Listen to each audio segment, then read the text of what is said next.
नमस्कार दोस्तों, बहुत बहुत स्वागत है आप लोगों का आपके अपने YouTube चैनल हिंदी साहित्य वाला पे। मैं विक्रम वर्मा आप लोगों का बहुत स्वागत करता हूं। दोस्तों, जैसा कि आप लोग को स्क्रीन पे दिखाई दे रहा होगा, हिंदी कहानी से संबंधित महत्वपूर्ण प्रश्न। जी दोस्तों, जो UGC नेट JRF में हिंदी कहानी से संबंधित यूनिट है, उन सारी कहानियों से संबंधित हमने यहाँ पे क्वेश्चन तैयार किया है दोस्तों, जिसमें से आप लोगों के सामने 50 क्वेश्चन आज हम लोग हल करेंगे और इसी क्रम में हम लोग रेगुलर 50 क्वेश्चन हल करते चलेंगे प्रत्येक यूनिट से। और प्रत्येक यूनिट से दोस्तों कम से कम हम लोग 4 से 5 सेट लगाएंगे। तो आज कहानी वाली जो यूनिट है हम लोग का UGC नेट JRF में, उससे आज पहला सेट है, कम से कम उससे 3-4 सेट लगाएंगे और ऐसे ही प्रत्येक यूनिट से कुछ ना कुछ कम से कम 3-4 सेट ऐसे 50-50 क्वेश्चन का लगाते रहेंगे। इसमें दोस्तों हिंदी कहानी का जो यूनिट है, उसके अलावा जो सेकेंड यूनिट है UGC नेट JRF का, उसमें हिंदी कहानी का उद्भव विकास और प्रमुख कहानीकार और लेखक है, उसको भी हम लोग इसमें कवर करते चलेंगे। तो चलिए दोस्तों शुरुआत करते हैं आज से संबंधित ये हम लोग का पहला प्रैक्टिस है। ठीक, तो चलिए दोस्तों शुरुआत करते हैं। देखिए, सबसे पहला क्वेश्चन है इसमें कि एक टोकरी भर मिट्टी कहानी का उद्देश्य है। एक टोकरी भर मिट्टी कहानी का उद्देश्य है और ऑप्शन है नैतिक आदर्श की स्थापना करना, समाज के रूढ़िवादी विचारों का खंडन करना, धनवान की शक्ति का प्रदर्शन करना, भ्रष्टाचार और रिश्वतखोरी का पर्दाफाश करना। तो इसमें आपका हो जाएगा दोस्तों ऑप्शन नैतिक आदर्श की स्थापना करना। तो ऑप्शन नंबर यहाँ पे ये सही है, नैतिक आदर्श की स्थापना करना। अगला क्वेश्चन देखेंगे। अगला क्वेश्चन है निम्नलिखित में से कौन सी कहानी प्रेम, शौर्य और बलिदान की प्रेम कथा है। और नीचे ऑप्शन दिया है बुद्ध का कांटा उसने कहा था, बुद्धू का है दोस्तों, ये आपका जो है यहाँ पे बुद्धू है, तो बुद्धू का कांटा उसने कहा था, सुखमय जीवन और ये सभी। तो इसमें से आपका हो जाएगा उसने कहा था, ये आपका प्रेम, शौर्य और बलिदान की गाथा है, जिसमें आपने देखा होगा फौजी रहता है और वहाँ पे उसके बचपन से प्यार, उसका प्रेम और बलिदान भी होता है। तो बचाते बचाते अपने प्रेमिका के हस्बैंड और उसका जो बेटा रहता है उसका जान। तो इसमें दोस्तों उसने कहा था कहानी में प्रेम, शौर्य और बलिदान की प्रेम कथा है। ठीक, अगला हम लोग क्वेश्चन देखेंगे कि लहना सिंह के चरित्र की विशेषता है।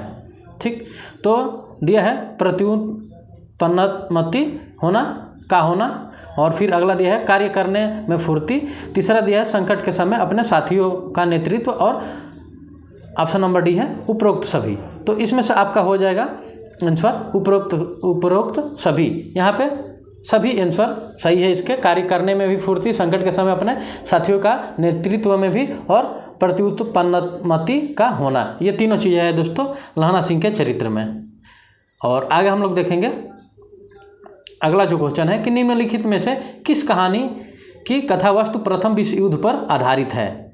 तो ऑप्शन दिया है उसने कहा था बुद्धू का कांटा। देखिए यहाँ पे भी चूँकि यहाँ पे टाइपिंग में थोड़ा मिस टाइपिंग हो गया है, बुद्धू का कांटा, सुखमय जीवन, इनमें से कोई नहीं। ठीक, तो यहाँ पे आपका हो जाएगा ऑप्शन उसने कहा था, ये विश्व युद्ध पर आधारित कहानी है दोस्तों। तो ऑप्शन नंबर ये सही हो जाएगा।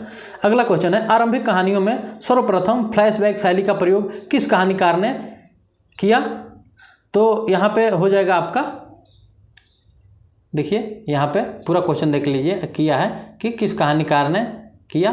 तो आपका हो जाएगा यहाँ पे option number Chandradhar Sharma Guleri. Option number B सही हो जाएगा। यहाँ पे चंद्रधर शर्मा गुलेरी ने अपनी कहानी उसने कहा था मैं ये किया है, क्योंकि जब स्टार्टिंग में सीन चलता है उसके बाद फौजी का सीन दिखाता है, फिर उसको अपनी स्मृतियाँ याद होती है कि बचपन में वो प्यार किया था, तो ये सारी चीज़ें उसमें दिखाया गया है। तो सबसे आरंभिक कहानियों में सर्वप्रथम फ्लैशबैक शैली का प्रयोग चंद्रधर शर्मा गुलेरी ने अपनी कहानी उसने कहा था मैं किया था। ठीक, अगला हम लोग क्वेश्चन देखेंगे मुंशी प्रेमचंद, क्वेश्चन नंबर 6 कि मुंशी प्रेमचंद जी का कौन सा कहानी संग्रह अंग्रेजी सरकार द्वारा जब्त कर लिया गया।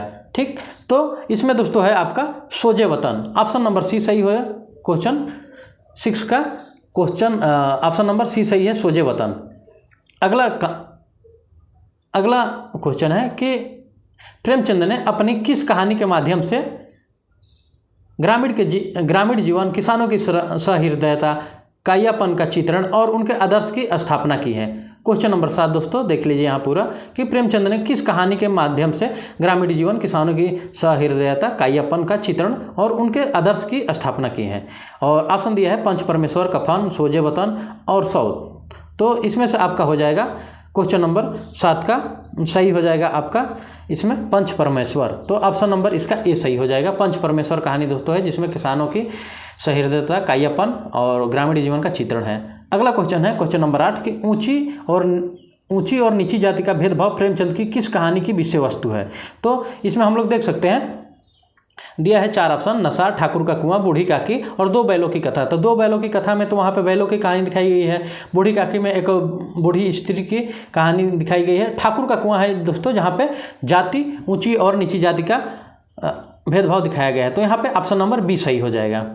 चलिए अगला हम लोग क्वेश्चन देखते हैं। अगला क्वेश्चन है क्वेश्चन नंबर 9 कि विद्रोह, रामलीला, बड़े भाई साहब जैसी कहानियों में प्रेमचंद ने किस शैली का प्रयोग किया है। यहाँ पे देखिए दोस्तों, अब कहानियों की शैली पूछा है तो यहाँ पे दिया है 4 शैली, संवादात्मक शैली, पत्रात्मक शैली, वर्णनात्मक शैली और लास्ट वाला शैली नहीं दिया है दोस्तों। यहाँ लिख दिया है कि इनमें से कोई नहीं, और हम लोग को बताना है कि इनमें से कौन सी शैली का प्रयोग किया गया है। तो चलिए हम लोग देखते हैं। इसमें से दोस्तों ऑप्शन नंबर सी सही है, वर्णनात्मक शैली। विद्रोह, रामलीला और बड़े भाई साहब जैसी कहानियों में प्रेमचंद जी ने वर्णनात्मक शैली का प्रयोग किया है।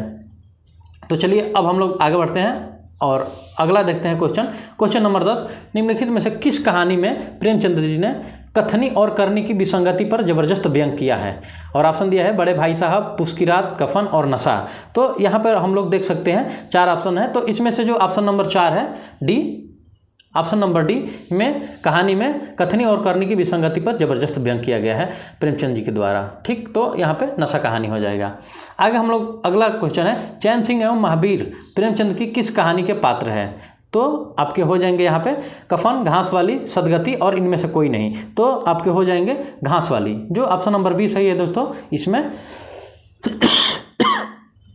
सॉरी दोस्तों, चैन सिंह एवं महावीर प्रेमचंद की कहानी के पात्र है घास वाली के। अगला क्वेश्चन हम लोग देखेंगे क्वेश्चन नंबर 12, और 12 नंबर क्वेश्चन पे देखते हैं। तो यहाँ पे दिया है पांडे बेचन शर्मा ने अपनी कहानियों में किसके प्रति विद्रोह व्यक्त किया है। ठीक, और ऑप्शन दे रहे हैं राजनीति परिस्थितियों, सामाजिक रूढ़ियों, और फिर आगे है राष्ट्र को हानि पहुंचाने वाली प्रवृत्तियों, और फिर आगे है ऑप्शन नंबर डी उपरोक्त सभी। तो यहाँ पे हम लोग देख सकते हैं पांडे बेचन शर्मा की कहानियों में दोस्तों राजनीतिक परिस्थितियों, सामाजिक रूढ़ियों, राष्ट्र को हानि पहुंचाने वाली प्रवृत्तियों, ये तीनों दोस्तों तीनों के प्रति विद्रोह है। तो यहाँ पे ऑप्शन नंबर आपका डी हो जाएगा, ऑप्शन नंबर डी उपरोक्त सभी। ठीक, आइए हम लोग आगे देखेंगे। निम्नलिखित में से आदर्शवादी दृष्टिकोण के कहानीकार है, और 4 ऑप्शन दिया है सुदर्शन, इनमें से कोई नहीं, इलाचंद जोशी और चंडी प्रसाद हृदयेश। तो आपके इनमें से ऑप्शन सही हो जाएगा, ऑप्शन नंबर डी चंडी प्रसाद हृदयेश। ठीक, अब अगला हम लोग देखेंगे क्वेश्चन, ईदगाह कहानी की विषय वस्तु किस पर आधारित है। तो ऑप्शन दिया है धर्मांधता, सांप्रदायिक सद्भाव, बाल मनोविज्ञान और भ्रष्टाचार। ठीक, तो यहाँ पे आपका हो जाएगा ऑप्शन नंबर सी सही हो जाएगा, बाल मनोविज्ञान। तो यहाँ पे ऑप्शन सी सही है, बाल मनोविज्ञान पे आधारित है ये कहानी। अगला कहानी है ईदगाह कहानी में, अगला क्वेश्चन है ईदगाह कहानी में समाज की किस गंभीर समस्या का चित्रण किया गया है। और 4 ऑप्शन दिया है रिश्वतखोरी, अंधविश्वास, गरीबी और रूढ़िवादी सोच। तो दोस्तों ईदगाह कहानी में आप लोग देख सकते हैं, जैसा कि आप लोग पढ़े भी होंगे तो ध्यान दिए होंगे, यहाँ पे हो जाएगा आपका गरीबी। गरीब रहता है बेचारा, उसके माता पिता का डेथ हो गया होता है, उस बच्चे का जो हमीद रहता है, और इस पर उसी की पूरी कहानी है कि वो 3 पैसे लेके जाता है, 2 पैसे, और फिर उससे कैसे अपने अमीर दोस्तों के साथ जाता है, वो क्या क्या खरीदते हैं, और वो चिमटा खरीदता है, और इसी के इर्द गिर्द पूरी कहानी चली है। तो दोस्तों इसमें गरीबी है। अगला हम लोग देखेंगे क्वेश्चन, और क्वेश्चन नंबर है 16 कि हम लोग चाहें तो एक दिन में लाखों मार लाए, हम तो इतना लेते हैं जिसमें अपनी बदनामी ना हो। कहानी में यह कथन किस मनोवृत्ति का परिचायक है। ठीक, आगे दिया है पुलिस में व्याप्त भ्रष्टाचार, पुलिस और उसकी अराजकता, सकारात्मक सोच, और ऑप्शन ए और बी दोनों। तो हम लोग जैसा कि देख सकते हैं इसमें हो जाएगा आपका पुलिस में व्याप्त भ्रष्टाचार ईदगाह कहानी में दिखाया गया है। दोस्तों ये क्वेश्चन ईदगाह कहानी से ही संबंधित है। और फिर आगे पुलिस और उसकी अराजकता, ये भी दोनों चीज़ें दिखाई गई है। तो हम लोग देख सकते हैं ऑप्शन नंबर इसका ए और बी दोनों सही होगा, तो ऑप्शन इस तरह डी सही हो जाएगा, ऑप्शन नंबर डी सही हो जाएगा। अगला क्वेश्चन है दुनिया का सबसे अनमोल रत्न कहानी का उद्देश्य है। ठीक, तो हम लोग जैसा कि देख सकते हैं ऑप्शन में दिया है भारत पाक युद्ध का वर्णन, देश प्रेम का वर्णन, प्रेमी प्रेमिका का वर्णन और गरीबी कैदी की स्थिति का वर्णन। ठीक, तो हम लोग देख सकते हैं यहाँ पे और 4 ऑप्शन दिया ही है यहाँ पे, तो इसमें से हो जाएगा देश प्रेम का वर्णन। दोस्तों कहानी का उद्देश्य है देश प्रेम का वर्णन। ठीक, और फिर आगे हम लोग देख सकते हैं, आगे इसको देख सकते हैं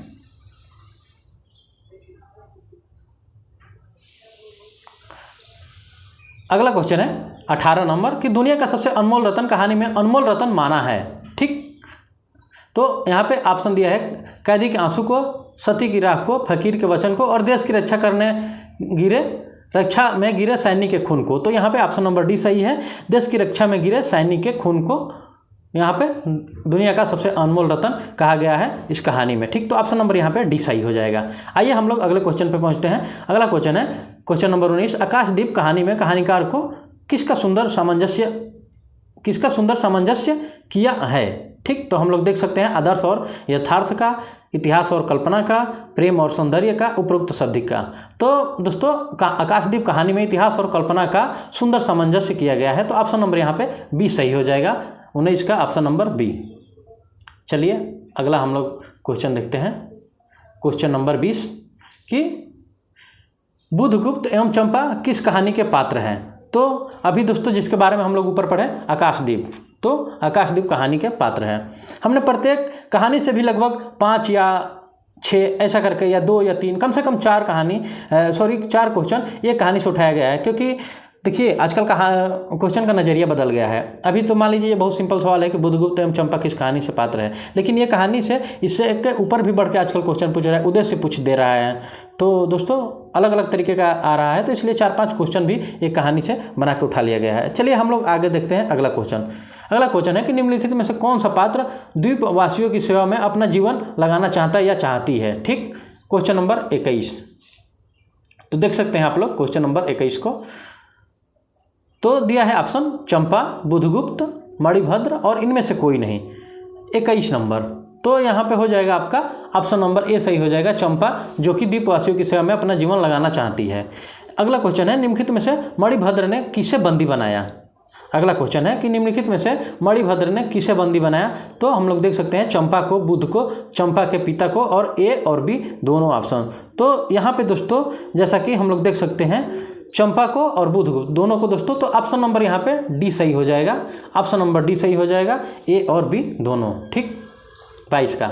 अगले क्वेश्चन पे चलते हैं हम लोग, और अगला क्वेश्चन है क्वेश्चन नंबर 23 कि निम्नलिखित में से कौन सी कहानी मनोवैज्ञानिक पृष्ठभूमि पर व्यक्त मन की शंकाओं और समस्याओं का विश्लेषण करती है।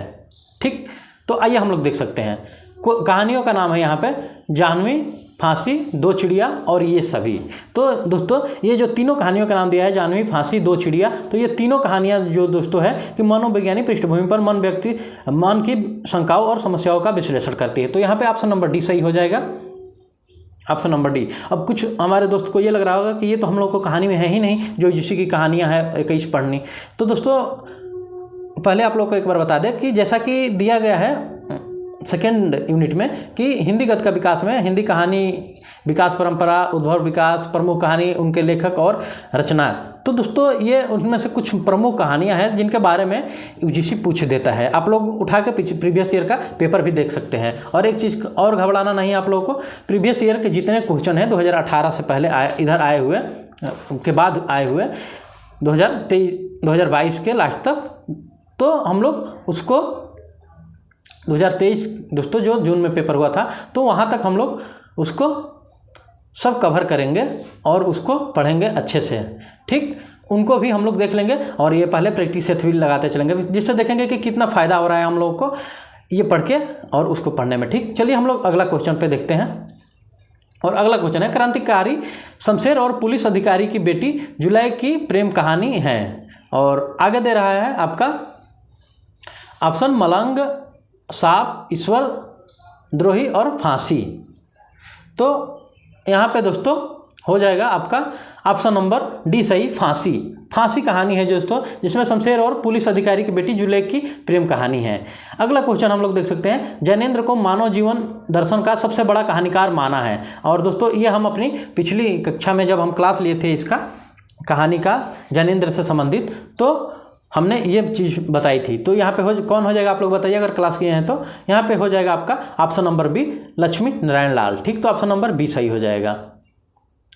चलिए अगला हम लोग क्वेश्चन देखते हैं। अगला क्वेश्चन है, अपना अपना कहानी अपना अपना भाग्य कहानी के केंद्र में है लेखक, बालक, समाज और मध्य वर्ग। तो हम लोग देख सकते हैं यहाँ पे कि जब अपना अपना कहानी जब चलती है तो उसमें लेखक ने बालक को केंद्र में रखकर पूरा कहानी इर्द गिर्द रखा है कि उसको हमने देखा, उसके सर तन पे कुछ नहीं, कपड़ा उपड़ा नहीं था, फिर उसको साथ लेके आया नौकरी के लिए, तो सारी जगह लड़का ही था। जब कहानी समाप्त होती है वो मरा पड़ा होता है, फिर भी कहानी में लड़का ही होता है। तो ऐसे हम लोग कह सकते हैं कि कहानी के केंद्र में बालक है। तो ऑप्शन नंबर यहाँ पे बी सही हो जाएगा, 26 का ऑप्शन नंबर बी।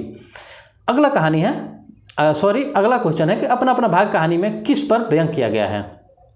और 4 ऑप्शन है, शोषक वर्ग पर, बालक पर, बुद्धिजीवी वर्ग पर और निम्न वर्ग पे। तो यहाँ पे दोस्तों अपना अपना भाग कहानी में बुद्धिजीवी वर्ग पर व्यंग किया गया है। तो ऑप्शन नंबर यहाँ पे सी सही हो जाएगा। चलिए अगला हम लोग क्वेश्चन देखते हैं, अपना अपना भाग कहानी का उद्देश्य है। देखिए अभी हम जो बात कर रहे थे कि कहानी का उद्देश्य भी पूछ देता है, तो वैसे ही एक और क्वेश्चन आप लोग के लिए तैयार किया गया है। तो नैनीताल की प्रकृति सौंदर्य का वर्णन, नैनीताल की सर्दी का वर्णन, समाज के गरीब और लाचार बालकों का शोषण दिखाना और समाज के उच्च वर्ग की उदासीनता का वर्णन करना। अब आप लोग यहाँ पे ध्यान दीजिएगा, बहुत ही इंपॉर्टेंट क्वेश्चन है दोस्तों।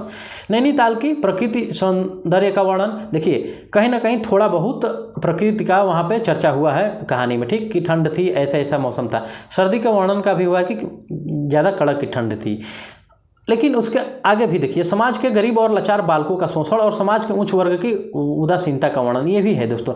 चारों ऑप्शन है उस कहानी में, ठीक। लेकिन जो प्रमुख है और पूरी कहानी को केंद्र में रखा है और समस्या जो दिखाना चाहते हैं लेखक, तो उसमें है ऑप्शन नंबर जो सी है कि समाज के गरीब लाचार बालकों का शोषण दिखाना। तो ऑप्शन नंबर इसका सी सही है। सबसे बेटर ऑप्शन यहाँ पे सी है। तो इस बात को ध्यान रखना, ये नहीं कि वहाँ पे हम लोग जैसे देखे पहला कि नैनीताल के प्रकृति का वर्णन कहीं ना कहीं सर्दी का वर्णन है, तो पहला या दूसरा मार्क नहीं चला आना है आप लोगों को। जो सबसे उचित हो ऐसे क्वेश्चन में तो उसको लगा के आना है, ठीक। चलिए अब हम लोग आगे देखेंगे अगला कहानी। अगला क्वेश्चन देखिए, बार बार कहानी आ रहा है क्योंकि कहानी से संबंधित हम लोग क्वेश्चन कर रहे हैं। तो आप लोग ये मत सोचने लगे कि अरे यार कहानी कहाँ देख रहे हैं, ये तो हम लोग क्वेश्चन कर रहे हैं। तो हम लोग क्वेश्चन ही कर रहे हैं दोस्तों। चलिए अगला क्वेश्चन है कि गैंग्रीन, देखिए गैंग्रीन लिखा गया है यहाँ पे, ये मिसटाइप हो गया है, गैंग्रीन है दोस्तों, ध्यान दीजिएगा। गैंग्रीन और जिसका दूसरा नाम है रोज, इसको रोज कहानी से भी जानते हैं। अगर मान लीजिए कदाचित अगर गैंग्रीन की जगह रोज कहानी में मालती के संदर्भ में कौन सा कथन असत्य है, ये क्वेश्चन आ गया, तो पहली बात कि आप लोग को घबराना नहीं है। तो गैंग्रीन कहानी में मालती के संदर्भ में कौन सा कथन असत्य है। और 4 ऑप्शन दिया है, मालती कहानी की गौण पात्र है, यह यंत्रवत जीवन जीती है, उसके सामने स्वयं को सिद्ध करने के लिए कोई चुनौती या संघर्ष नहीं है, उसने परिस्थितियों में समझौता कर लिया है, ठीक। तो यहाँ पे मालती कहानी की गौण पात्र है गैंग्रीन कहानी में दोस्तों, मालती का ही पूरा कहानी में चर्चा चलता है। तो ऑप्शन नंबर इसका ए सही हो जाएगा। अगला कहानी है, गैंग्रीन कहानी किसको केंद्र में रखकर लिखी गई है। तो हम लोग अभी देखें कि मालती के जीवन की जड़ता को, शुरू से उसमें लेखक बताया कि मालती कैसी थी, अब कैसी हो गई, मालती के शोषण का, मालती के अनुचित व्यवहार का और मालती के स्वयं को महत्ता देने का। तो नहीं, इसमें ऑप्शन नंबर ए सही हो जाएगा, मालती के जीवन की जड़ता को, ठीक। चलिए अगला क्वेश्चन हम लोग देखेंगे, क्वेश्चन नंबर 30। और क्वेश्चन नंबर 30 ऐसे है कि गैंग्रीन कहानी की विषय वस्तु आधार है। तो गैंग्रीन कहानी की विषय वस्तु आधार क्या है। आर्थिक विपन्नता, नारी का यंत्रत्व जीवन, सांप्रदायिक दंगे और बाल मनोविज्ञान।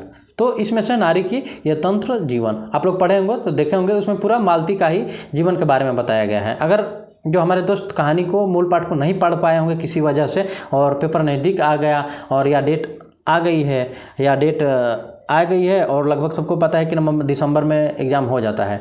तो अगर जो हमारे दोस्त मूल कहानी नहीं पढ़ पा रहे होंगे तो आप लोग को एक बार बताना चाहेंगे कि एक प्ले लिस्ट है जिसमें हिंदी साहित्य यूजीसी नेट जेआरएफ की से संबंधित क्लासेस डाली जाती हैं। तो वहाँ पे जितनी भी कहानियाँ हैं हम लोग की 21 कहानियाँ पे, वहाँ पे मूल पाठ पढ़ हमने केवल मूल पाठ को पढ़ा है दोस्तों। वहाँ पे विश्लेषण तो चूँकि कहीं कहीं बीच में किए हैं, लेकिन मूल पाठ अच्छे से पढ़ दिए हैं। तो आप लोग चाहें तो वहाँ से मूल पाठ को पढ़ सकते हैं, आधे घंटे 1 घंटे में कहानियों को पूरा सुन सकते हैं। अगर ना पढ़ पाए या चलते हुए कहीं भी कान में ईयरफोन लगा के या जैसे भी, तो आप लोग को दोस्तों बहुत यूजफुल कहानी होगी। तो आप लोग वहाँ से मोटा मोटा एक सारांश समझ सकते हैं उस कहानी का। चलिए हम लोग आगे बढ़ते हैं और अगला क्वेश्चन है कि नई कहानी की शुरुआत किस लेखक की कहानी से होती है। ठीक, ऑप्शन दिया है निर्मल वर्मा, शिव प्रसाद सिंह, महीप सिंह और इनमें से कोई नहीं। तो यहाँ पे आपका हो जाएगा नई कहानी की शुरुआत हम लोग दोस्तों निर्मल वर्मा से होती है। तो ऑप्शन नंबर यहाँ पे ए सही हो जाएगा। ध्यान दीजिएगा, नई कहानी की शुरुआत निर्मल वर्मा से होती है, तो ऑप्शन नंबर ए सही है।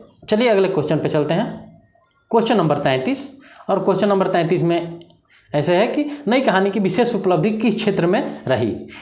ऑप्शन है बदलते सामाजिक पारिवारिक रिश्तों के चित्रण में, महानगरीय संत्रास के चित्रण में, व्यक्ति के अकेलेपन के चित्रण में और राजनीतिक मोहभंग के चित्रण में। तो इसमें से आपका हो जाएगा बदलते सामाजिक पारिवारिक रिश्तों के चित्रण में। तो ऑप्शन नंबर ए सही हो जाएगा। यहाँ पे नई कहानी की विशेष उपलब्धि इसी क्षेत्र में रही। देखिए दोस्तों, ये सब क्वेश्चन है जो आजकल यूजीसी ऐसे पैटर्न पे पूछ रहा है। अब वो समय निकल गया जहाँ पे सीधे सीधे राइटर के नाम पूछ दे, समय काल पूछ दे।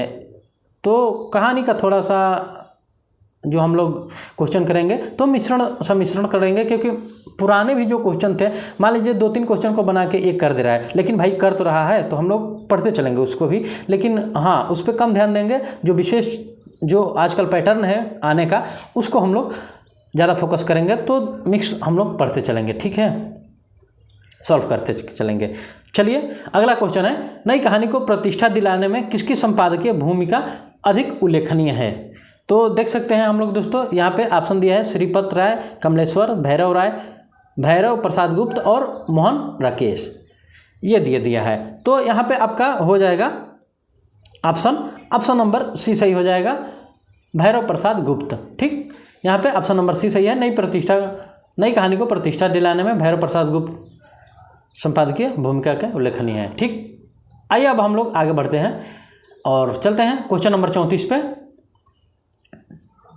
देख सकते हैं हम लोग क्वेश्चन नंबर 34 कि सामनाथ का स्वयं को विदेशी चीफ के सामने आधुनिक तथा सुसंपन्न लिखा है दोस्तों, सुसंपन्न दिखने का कारण है। दिखाने का है दोस्तों कि सामनाथ का स्वयं को विदेशी चीफ के सामने, जैसा कि आप लोग पढ़े होंगे बूढ़ी का की कहानी, कि सामनाथ अपने आप को वहाँ पे मतलब आधुनिक और धनाढ्य जैसे सुसंपन्न दिखाने की कोशिश करता है दोस्तों। तो क्वेश्चन का मतलब यही है कि सामनाथ का स्वयं को विदेशी चीफ के सामने आधुनिक और सुसंपन्न दिखाने का कारण है। यहाँ पे देखने हो गया है, यहाँ पे रहेगा दिखाने का कारण है। तो देख सकते हैं 4 ऑप्शन है, प्रमोशन के लिए, इनमें से कोई नहीं, तबादला के लिए और संपन्न स्थिति दिखाना।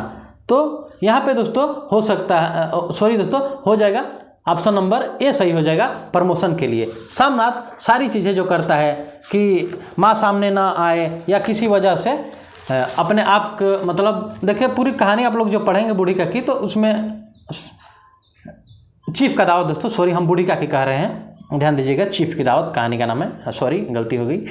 तो चीफ की दावत कहानी में, पूरी कहानी में इर्द गिर्द में अपनी आधुनिकता को दिखाने के में वहाँ पे सामनाथ पूरा कोशिश किया है इस कहानी में। तो पढ़ेंगे या जो दोस्त पढ़े होंगे तो देख सकते हैं उस कहानी से क्या भावार्थ निकलता है। चलिए अगले हम लोग क्वेश्चन पे चलते हैं। चीफ की दावत कहानी में सामनाथ का चरित्र किस प्रवृत्ति की ओर अग्रसर है। तो देख सकते हैं हम लोग दयालु प्रवृत्ति, मिलनसार, लालची प्रवृत्ति और शांत प्रवृत्ति।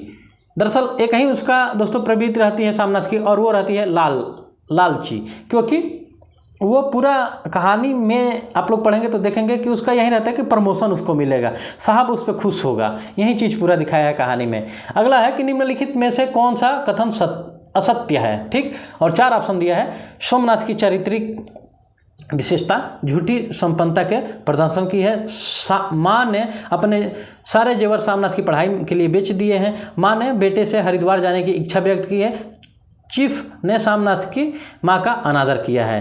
तो कौन सा कथन असत्य है? तो आइए हम लोग देखते हैं कौन सा कथन असत्य है इस कहानी में। तो जैसे दिया है कि सामनाथ ने चारित्रिक विशेषता झूठी संपन्नता के प्रदर्शन की है। तो दोस्तों इस चारों ऑप्शन में आपका हो जाएगा चीफ ने सामनाथ की माँ का अनादर किया है। कौन सा कथन असत्य है? तो चीफ ने सामनाथ की माँ का अनादर किया है। चलिए अब हम लोग देख सकते हैं अगला क्वेश्चन जो है क्वेश्चन नंबर 37। तो चलिए हम लोग आगे बढ़ते हैं। अगला क्वेश्चन है चीफ की दावत कहानी का उद्देश्य है बेटे व माँ के स्नेहमयी संबंधों को दिखाना। और फिर अगला ऑप्शन है व्यक्ति की मनोगत स्थिति और विकृति चिंतन को उजागर करना। ऑप्शन नंबर सी वहीं साइड में दे दिया गया है दोस्तों, यहाँ पे देखिए, बेटे की तरक्की को दिखाना। और ऑप्शन नंबर डी उपरोक्त सभी। तो चीफ की दावत कहानी का उद्देश्य है दोस्तों, हम लोग जैसा कि देख सकते हैं इसमें दिया गया है, तो व्यक्ति की मनोगत स्थिति और विकृत चिंतन को उजागर करना दोस्तों। तो यहाँ पे ये ऑप्शन नंबर 20 सही हो जाएगा। देखिए फिर से आप लोग इसको हाईलाइट कर लीजिए, ऑप्शन नंबर 20 सही हो जाएगा। व्यक्ति की मनोगत स्थिति और विकृत चिंतन को उजागर करना चीफ की कहानी का उद्देश्य है, चीफ की दावत कहानी का। अगला क्वेश्चन है अमृतसर आ गया कहानी परिदृश्य पर लिखी गई है। किस परिदृश्य पर लिखी गई है? तो भारत के विभाजन पर, उत्तराखंड के विभाजन पे, उत्तर प्रदेश के विभाजन पे, और इनमें से कोई नहीं। तो हम लोग देख सकते हैं कहानी में पूरा भारत के विभाजन समय का वर्णन हुआ है। तो हम लोग कह सकते हैं कि ऑप्शन नंबर ए सही है इसका, भारत के विभाजन पे। अगला क्वेश्चन है विभाजन के दौरान हुए दंगों का किस वर्ग पर अत्यधिक प्रभाव पड़ा है? ये अमृतसर कहानी से ही संबंधित दोस्तों ये क्वेश्चन है कि विभाजन के दौरान हुए दंगों का किस वर्ग पर अत्यधिक प्रभाव पड़ा है। तो हम लोग देख सकते हैं गरीब शोषित वर्ग पर, उच्च वर्ग पर, जमींदारी वर्ग पर, और ये सभी। तो यहाँ पे केवल गरीब शोषित वर्ग पे पड़ा है, तो ऑप्शन नंबर ए सही हो जाएगा। चलिए अब हम लोग आगे बढ़ते हैं अगले क्वेश्चन की तरफ। अगला क्वेश्चन है जैसे कि आप लोग देख सकते हैं स्क्रीन पे, अमृतसर आ गया कहानी में वजीराबाद किसका प्रतीक है? और ऑप्शन दिया है मुस्लिम इलाके का, सांप्रदायिक सोच का, और ए और बी दोनों, और हिंदू बहुल इलाके का। तो चलिए हम लोग देखते हैं इसमें से कौन सा ऑप्शन सही है। तो यहाँ पे हो जाएगा आपका मुस्लिम बहुल इलाके का और सांप्रदायिक सोच का। तो ऑप्शन नंबर सी सही हो जाएगा इसका, ऑप्शन नंबर सी सही हो जाएगा। अमृतसर वजीराबाद मुस्लिम बहुल इलाके का और सांप्रदायिक सोच का प्रतीक है। चलिए अगला हम लोग क्वेश्चन देखते हैं। कोशिका घटवार कहानी का पात्र नहीं है, ठीक, क्वेश्चन नंबर 41। और पात्रों का नाम दिया है लक्ष्मण, कृष्णपाल, राम सिंह और गुसाई। तो यहाँ पे दोस्तों कोशिका घटवार कहानी में राम सिंह है, ये राम सिंह जो है, सॉरी दोस्तों, यहाँ पे जो आपका कृष्णपाल है, ऑप्शन नंबर बी सही है कि ये कहानी का पात्र नहीं है कोशिका घटवार का। बाकी लक्ष्मण, राम सिंह और गुसाई ये तीनों कोशिका घटवार के पात्र हैं, ठीक। चलिए अगला क्वेश्चन है कोशिका घटवार। यहाँ पे देखिए घटवार टाइपिंग में पता नहीं क्या हो गया है, तो घटवार ये हो गया है। तो चलिए ये घटवार है, ध्यान दीजिएगा। कोशिका घटवार कहानी की विषय वस्तु है और दिया है नीचे प्रेम, अंतर्द्वंद, विभाजन और कल्पना। तो कोशिका घटवार दोस्तों है आपका प्रेम का विषय वस्तु है, तो यहाँ पे ऑप्शन नंबर ए सही हो जाएगा। और कोशिका घटवार कहानी का आप लोग जानते ही हैं, उसमें वो आर्मी से रिटायर रहता है, फिर आता है और फिर चक्की खोलता है और अपने जो उसका बचपन का प्यार जिसमें रहता है तो उसमें उसी की स्मृतियों में वो खोया रहता है हमेशा। ऐसा ही कुछ कहानी है दोस्तों। अगला हम लोग देखते हैं सिक्का बदल गया कहानी में साहनी की चारित्रिक विशेषता है, ठीक। और ऑप्शन चार ऑप्शन दिया है, यह शक्तिशाली वर्ग का प्रतिनिधित्व करती है, वह आम जन का शोषण करती है, वह सहनशील तथा सहृदय नारी है, वह अपने लिए आवाज़ उठाने वाली नारी है। तो चलिए हम लोग देख सकते हैं, जैसा कि आप लोग कहानी पढ़े होंगे तो समझ आया होगा। तो उसमें दोस्तों उससे यही निकलता है सारांश कि इस कहानी की साहनी की विशेषता यही है कि वह सहनशील तथा सहृदय नारी है। तो ऑप्शन नंबर यहाँ पे सी सही हो जाएगा। तो 43 का ऑप्शन नंबर सी सही है। सिक्का बदल गया कहानी का केंद्रीय विषय है दोस्तों। तो सिक्का बदल गया कहानी का केंद्रीय विषय है नारी, प्रेम, विभाजन और नैतिकता। तो यहाँ पे ऑप्शन नंबर सी सही हो जाएगा, विभाजन दोस्तों सिक्का बदल गया कहानी का केंद्रीय बिंदु है। चलिए हम लोग अगला क्वेश्चन पे चलते हैं। और अगला क्वेश्चन ऐसा है कि सिक्का बदल गया कहानी के संदर्भ में कौन सा कथन सही नहीं है। और 4 ऑप्शन दिया है। यह कहानी विभाजन की पृष्ठभूमि पर लिखी गई है। इसमें मानवीय संबंध और मूल्यों पर आए विघटन का वर्णन हुआ है। कहानी में लोगों की स्वार्थपरक नीति तथा हृदयहीनता को दर्शाने का है दोस्तों, दर्शाने का प्रयास किया गया है। यहाँ पे दर्शाने रहेगा, ध्यान दीजिएगा। चलिए ये थोड़ा सा कहीं कहीं मिसटाइप हो गया है। कहानी में लोगों को स्वार्थपरक नीति का हृदयहीनता को दर्शाने का प्रयास किया गया है। यह कहानी फैंटेसी शैली पर आधारित है। तो देखिए यहाँ पे 4 ऑप्शन दिए गए हैं। सिक्का बदल गया कहानी के संदर्भ में, तो यहाँ पे हो जाएगा आपका जो ऑप्शन सही है, यह कहानी फैंटेसी शैली पर आधारित है। तो ऑप्शन नंबर इसका डी सही हो जाएगा। 44 का ऑप्शन नंबर डी। चलिए आगे बढ़ते हैं और अगला हम लोग क्वेश्चन देखते हैं। परिंदे कहानी। परिंदे कहानी की नायिका के संबंध में कौन सा कथन सत्य है। वह मृत की स्मृति में जीती है। और फिर अगला है हॉस्टल के मायूस माहौल में जीवन बिताती है, ए और बी दोनों। और फिर डी है वह अतीत को छोड़ भविष्य की ओर अग्रसर है। तो दोस्तों वह मृत की स्मृति में जीती है, हॉस्टल के मायूस माहौल में जीवन बिताती है। तो यहाँ पे ए और बी दोनों ऑप्शन सही है। तो इस तरह से ऑप्शन नंबर सी सही हो जाएगा। चलिए अगला क्वेश्चन देखते हैं। कहानी की नायिका लतिका की समस्या है स्वतंत्रता या मुक्ति की समस्या, अतीत से मुक्ति की समस्या, ए और बी दोनों, हॉस्टल में मुक्ति की समस्या। ठीक, तो हम लोग देख सकते हैं जैसा कि दिया गया है। तो स्वतंत्रता या मुक्ति की समस्या और फिर दूसरा जो है अतीत से मुक्ति की समस्या लतिका की दोस्तों समस्या है, जो कहानी परिंदे है उसमें। तो यहाँ पे ऑप्शन नंबर इसका भी सी सही हो जाएगा, ए और बी दोनों। अगला हम लोग देख सकते हैं क्वेश्चन। अगला क्वेश्चन है कि ऐतिहासिक कहानियों की परंपरा का शुभारंभ करने वाले कहानीकार है। तो ऐतिहासिक कहानियों की परंपरा का शुभारंभ करने वाले कहानीकार है, तो जिनका नाम दोस्तों आता है उनका नाम है ज्वालादत्त शर्मा, वृंदावन लाल वर्मा, लाला भगवान दीन और ये सभी। तो इनमें से दोस्तों जो ऑप्शन सही है वो है ऑप्शन नंबर बी सही, वृंदावन लाल वर्मा। ये ऐतिहासिक कहानियों की परंपरा का शुभारंभ करते हैं। चलिए अगला हम लोग क्वेश्चन जो देखते हैं। चारा काटने की मशीन तथा टेबल लैंड किस विषय वस्तु पर आधारित कहानी है। और नीचे 4 ऑप्शन दिया है। समस्या पर आधारित, भ्रष्टाचार पर आधारित, पाक विभाजन पर आधारित, भारत पाक विभाजन पर आधारित और उपरोक्त में से कोई नहीं। तो इनमें से आपका जो ऑप्शन होगा सही वो हो जाएगा भारत पाक विभाजन पर आधारित। ऑप्शन नंबर सी सही हो जाएगा। चारा काटने की मशीन तथा टेबल लैंड इस दोस्तों पाक और भारत विभाजन पर आधारित कहानी है। चलिए अगला हम लोग क्वेश्चन देख सकते हैं। और अगला क्वेश्चन ऐसे है कि सामाजिक जीवन की समस्याओं को लेकर सभी प्रकार की मानवीय पीड़ा से व्यथित होने वाले वाद मुक्त कथाकार हैं। सामाजिक जीवन की समस्याओं को लेकर सभी प्रकार की मानवीय पीड़ा से व्यथित होने वाले वाद मुक्त कथाकार हैं। और ऑप्शन दिया है कमलेश्वर, मोहन राकेश, विष्णु प्रभाकर और ये सभी। ठीक, तो हम लोग देख सकते हैं इसमें से जो आपका ऑप्शन नंबर सी सही है, विष्णु प्रभाकर ये है दोस्तों। तो ऑप्शन नंबर यहाँ पे सी सही होगा। चलिए अगला हम लोग क्वेश्चन देखते हैं।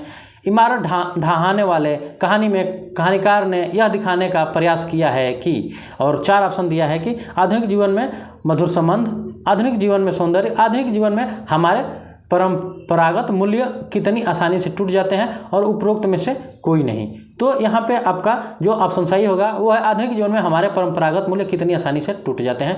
तो इमारत ढहाने वाले कहानी में कहानीकार ने यह देखने का प्रयास किया है कि आधुनिक जीवन में हमारे परंपरागत मूल्य कितनी आसानी से टूट जाते हैं। तो दोस्तों आज हम लोग ने 50 क्वेश्चन को पूरा किया। ठीक, जैसा कि देख सकते हैं आप लोग को स्क्रीन पे दिखाई दे रहा होगा, यही लोगो है हमारे चैनल का हिंदी साहित्य वाला। तो जो हमारे दोस्त हमारे चैनल पे पहली बार है और आप लोगों को वीडियो अच्छी लगी है तो चैनल को लाइक, सब्सक्राइब और शेयर जरूर करें दोस्तों।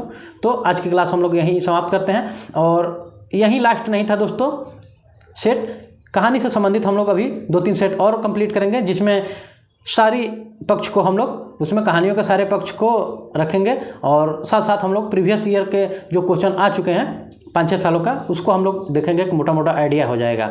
ठीक है, तो दोस्तों हम लोग 200-250 लगभग क्वेश्चन सॉल्व करेंगे ऐसे करके, केवल कहानी से संबंधित। तो आप लोग को ऐसे क्रम में अब रेगुलर मिलती रहेगी यूनिट वाइज क्वेश्चन पेपर और सेट उसके। तो दोस्तों आप लोग को वीडियो अच्छी लगी हो तो ठीक है दोस्तों, जुड़ जाइए आप लोग। तो चलिए मिलते हैं अगली क्लास में फिर कहानी से संबंधित, इसी यूनिट से संबंधित कुछ क्वेश्चन लेके। और दोस्तों एक बात और है कि ये सेट जो है केवल यूजीसी नेट जेआरएफ के लिए नहीं, इसके साथ साथ ये पीजीटी, टीजीटी एवं अन्य परीक्षाओं के लिए भी उपयोगी है। तो दोस्तों आज के क्लास के लिए धन्यवाद। Bye bye.